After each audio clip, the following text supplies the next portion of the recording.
Brasil inicia processo de reciprocidade contra tarifas dos Estados Unidos, reporta aqui o Thiago Calil lá no UOL. O governo federal iniciou o processo para aplicar a lei de reciprocidade econômica em resposta às tarifas comerciais adotadas pelos Estados Unidos contra produtos brasileiros. A CAMEX, que é a Câmara de Comércio Exterior, começou a analisar o enquadramento das medidas americanas, enquanto o Itamaraty vai notificar oficialmente o governo dos Estados Unidos e abrir consultas diplomáticas. A CAMEX recebeu o pedido para analisar a aplicação da lei da reciprocidade contra os Estados Unidos. O Comitê Executivo da Gestão do órgão iniciou hoje a avaliação de medidas americanas que afetam produtos brasileiros. O Itamaraty, portanto, vai notificar a diplomacia dos Estados Unidos.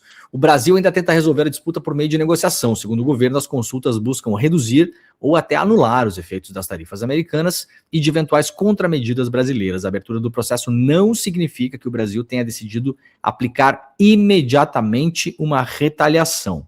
O governo diz que pretende manter o diálogo com os americanos. Em comunicado, o Planalto afirmou que a iniciativa reforça o compromisso brasileiro de priorizar a negociação e o diálogo nas relações comerciais. E aí o UOL traz aqui o que é que o Brasil pode fazer. Bom, para início de conversa, então não serão aplicadas medidas imediatas. É como quem diz assim, ó, estamos abrindo negócio aí, hein?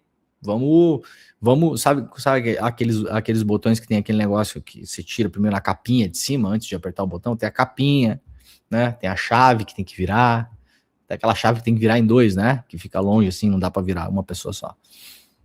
Então, digamos assim, o Brasil tirou a capinha, né? Tipo assim, ó, estamos tirando a capinha e o rapá, tirou a capinha, né? Não vai apertar o botão ainda, mas começou a se movimentar para atuar nessa questão de reciprocidade, que na prática significa que vai analisar setores e produtos. A gente já trouxe aqui, aliás, a lista são dezenas para mais de centenas, eu acho, né? De milhares de produtos que existem no mundo que são classificados, né? Cada produtinho que é vendido no mundo tem uma classificação, tem um número. É hiper complexo isso, né? E aí você tem que analisar todos os produtos que vêm, que vão, que importa, que exporta, quem produz, quem não produz. Se eventualmente o Brasil vai sobretaxar um produto que vem dos Estados Unidos, já tem que avaliar, obviamente isso aí vai ser avaliado principalmente pelo Ministério do Comércio Exterior, vai lá avaliar se tem outros países capazes de fornecer aquele mesmo produto, se as fábricas ainda têm capacidade instalada para vender para o Brasil, vai fazer contato com as empresas brasileiras que compram e que precisam daqueles produtos. É uma engenharia complexa. Por isso o que o Trump fez, principalmente no começo do governo dele, que é fazer taxas de 50%, flat rate para todo mundo, é uma completa e absurda loucura. Tanto é que teve que voltar atrás em muitas delas, depois fez de novo, depois voltou atrás, depois fez de novo. Essas tarifas aqui são aquelas tarifas daquela investigação comercial da chamada seção 301, que já meses atrás eu havia trazido informação para vocês de que as negociações estavam muito duras e, aliás, uma pessoa que participou das negociações, um negociador que estava na mesa de negociações, me relatou que as reuniões eram um clima bélico e que a sensação que se tinha na mesa é que a primeira coisa que fariam para antes das tarifas era enquadrar Comando Vermelho e Primeiro Comando da Capital como organizações terroristas.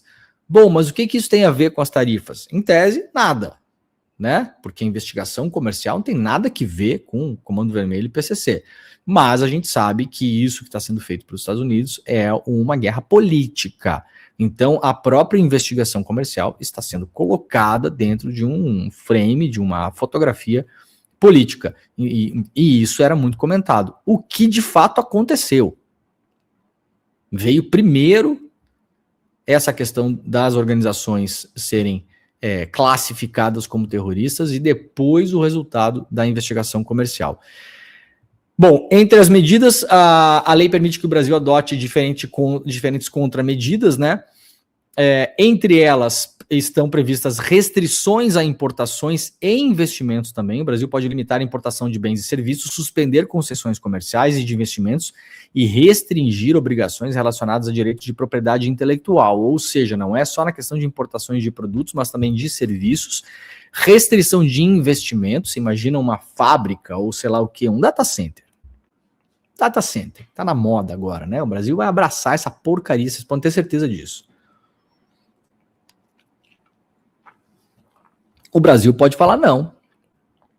Por enquanto não vai ter investimento em data center não, né? Pode ser ruim para o Brasil restringir investimentos? Depende, não é tão simples assim, né? Essa entrada de dólares pode vir de outros lugares. Ou não necessariamente é uma entrada de dólares num investimento específico muito relevante em termos de PIB do Brasil, mas pode ferrar uma empresa dos Estados Unidos que já colocou parte dos investimentos e precisa colocar o resto para começar a operar. E aí vai fazer com que esse setor nos Estados Unidos vá para cima do governo dos Estados Unidos, que é um caminho bom de negociação. Você mantém a via diplomática aberta, você mantém a via de negociação aberta, mas você faz também com que as pessoas e empresas interessadas nos Estados Unidos a negociar com o Brasil pressionem o governo dos Estados Unidos, o que, aliás, já acontece desde que começou essa história de tarifas. Né?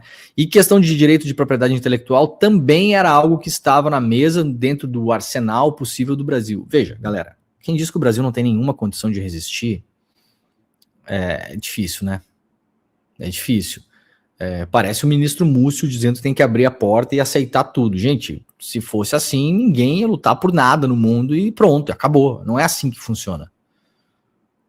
O Brasil tem sim condição de resistir. Não é filme da Marvel, galera. Né? Não é filme da Marvel. Você vê lá o cara gigante, cheio de músculo, e aí é uma criança numa bicicleta. Não é assim que funciona o mundo. Até no filme da Marvel, a criança com a bicicleta pode dar um chute na canela do monstro e o monstro cair ajoelhado. Até no filme da Marvel é assim. Claro que o Brasil tem armas para resistir. Propriedade intelectual é um grande problema para os Estados Unidos, por exemplo, na área de medicamentos. E se o Brasil decide quebrar a propriedade intelectual de medicamentos que são importados para o Brasil, que são vários medicamentos? O SUS é um grande comprador de indústrias farmacêuticas dos Estados Unidos. Vocês acham que alguém vai querer perder dinheiro?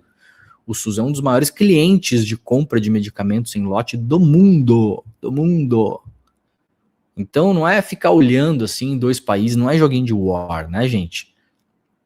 Uma propriedade intelectual que o Brasil pode ir para cima dela e dizer, não, isso aqui é de interesse público, como o Brasil já fez com outros medicamentos, na época dos medicamentos para HIV, é o exemplo mais que a gente mais lembra, né? Você vai lá e fala, não, o Brasil tem um problema de saúde pública gravíssimo, uma epidemia de uma doença, e a gente não vai mais respeitar a propriedade intelectual desse medicamento aqui. Negocia-se um valor, fala, a gente vai pagar tanto para vocês, uma vez na vida, tchau, e vai produzir o medicamento no Brasil. Vocês acham que a indústria que produz isso nos Estados Unidos vai gostar? Vocês entendem? Não vai mexer na agulha do PIB, talvez, ali, um medicamento que é distribuído no SUS, mas vai incomodar muito, vai bater na ação da bolsa lá nos Estados Unidos, vai ser um problema. E aí essa galera vai para cima do governo dos Estados Unidos, fala, pô, o que vocês estão fazendo lá? Não tem um outro jeito de melhorar esse negócio aí? Claro que o Brasil tem como reagir, né?